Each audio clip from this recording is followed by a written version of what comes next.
Sir, इतवार को जो लखीमपुर खीरी में तिकोनिया में घटना हुई थी जिसमें 8 लोगों की जान गई, उसमें उत्तर प्रदेश की पुलिस जो ये उत्तर प्रदेश पुलिस की कार्रवाई में अभी तक क्या बात आई है, प्रिलिमिनरी इन्वेस्टिगेशन में क्या आया है और अभी तक आपकी जांच पे क्या कोई बिंदु बन पाया है?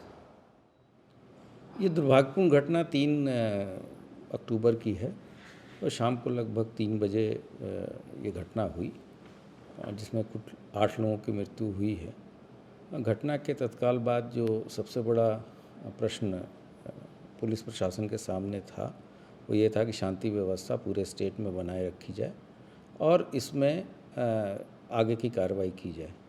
उसमें काफ़ी हद तक पुलिस ने सफलता पाई और शुरुआती दिनों में वहाँ एक प्रतिनिधिमंडल भी गया जिन्होंने जो मृतक किसान थे उनके परिजनों से वार्ता की और अनुदान, आर्थिक सहायता इत्यादि दिया गया और एफआईआर भी उनके कहे अनुसार दर्ज की गई। इसके बाद से हम लोगों ने शुरुआती दिनों में 1 या 1.5 दिन तक किसी राजनीतिक व्यक्ति को जाने की अनुमति नहीं दी। जब सभी चीज़ें पोस्टमार्टम इत्यादि हो गई और 3 डेड बॉडी का डिस्पोज़ल बहुत आराम से हो गया, लेकिन एक प्रकरण में वो लोग संतुष्ट नहीं थे, तो एक विशेष टीम यहाँ से हेलीकॉप्टर से विशेषज्ञों की भेजी गई जिसमें 4 डॉक्टर्स थे। उन लोगों ने दोबारा शव का परीक्षण किया और उसके बाद से शव का डिस्पोज़ल कराया गया परंपरागत तरीके से, रीति रिवाज से। अब जो विवेचना है उसमें काफ़ी तेज़ी लाई जा रही है और जितने भी जो नामजद एक्यूज थे या अन्य भी लोग थे उनको उसके लिए समन इत्यादि भेजा जा रहा है और बहुत जल्द ही हम इस प्रकरण में कोई गिरफ्तारी करेंगे। साक्ष्य एकत्रित करने के बाद स्थानीय स्तर पर एक वहाँ टीम भी बना दी गई है जो विवेचना का पर्यवेक्षण कर रही है तथा टेक्निकल जो चीज़ें हैं वो देख रही है। सर, जो सबसे बड़ा सवाल, हम भी कुछ परिवारों से मिले थे वहाँ पे, उनका आरोप ये है कि जो गृह राज्य मंत्री अजय मिश्र के बेटे हैं वो वहाँ पे थे, जबकि MOS होम का कहना है कि मेरा बेटा उस दंगल में था। तो आपके क्या कहते, अभी कुछ जांच में ऐसा आया है या कोई बात आई? और ये भी कहा कि उन लोगों ने उनको गोली चलाते हुए देखा था वहाँ पे। इन सभी पहलुओं पे काफ़ी गंभीरता से विवेचना चल रही है। जो साक्ष्य आएंगे और जो वहाँ पे चश्मदीद साक्ष्य थे जो मौके पर मौजूद थे और जो साइंटिफिक एविडेंसेस कलेक्ट किए जा रहे हैं, इन सबों को मिलाने के बाद ही आगे की कार्रवाई अमल में लाई जाएगी।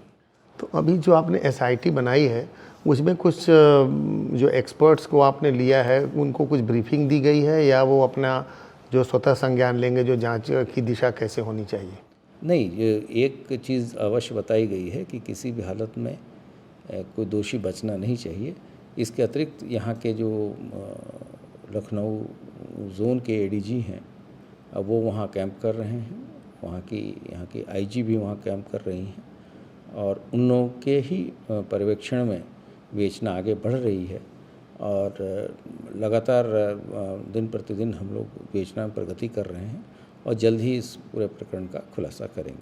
सर, जो किसान परिवार हैं उनके घर वालों के बयान पे भी FIR दर्ज हुई है और जो BJP का कार्यकर्ता बताए जाते हैं और एक पत्रकार रमन कश्यप की भी मौत हुई थी, इन सबके एक ही FIR दर्ज है कि 8 लोगों के बयान पे 8 डिफरेंट FIR आपने दर्ज की? नहीं, इसमें कुल 2 FIR दर्ज हैं और दोनों, जैसा कि आपने बताया, इसमें किसान पक्षों की तरफ से एक और दूसरे पक्ष की तरफ से भी एक FIR दर्ज है और उन लोगों ने जो भी FIR में लिख के दिया था और उसके आधार पर ही FIR दर्ज की गई है। समुचित धाराओं में FIR दर्ज है।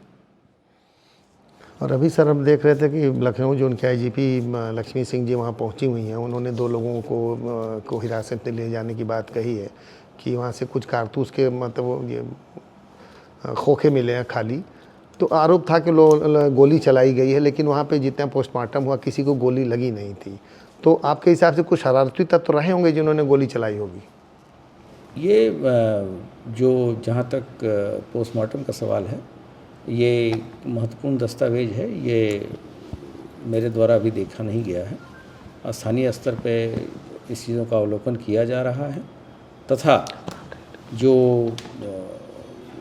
मैंने ऐसा बताया कि विवेचना में बहुत तेज़ी से प्रगति हो रही है और हम लोग इसमें बहुत जल्द ही कुछ गिरफ्तारियां करेंगे और जो भी लोग नामजद हैं या अन्य लोग हैं उनको समन भेज के बुला के उनसे पूछताछ की जाएगी। We are taking all the evidences available into consideration and moving ahead very fast on investigation front as the law and order situation is under control. So very soon we will make some breakthrough. And sir, were there any LIU reports? No, initially some intelligence input was there, and that's why the police presence was already there.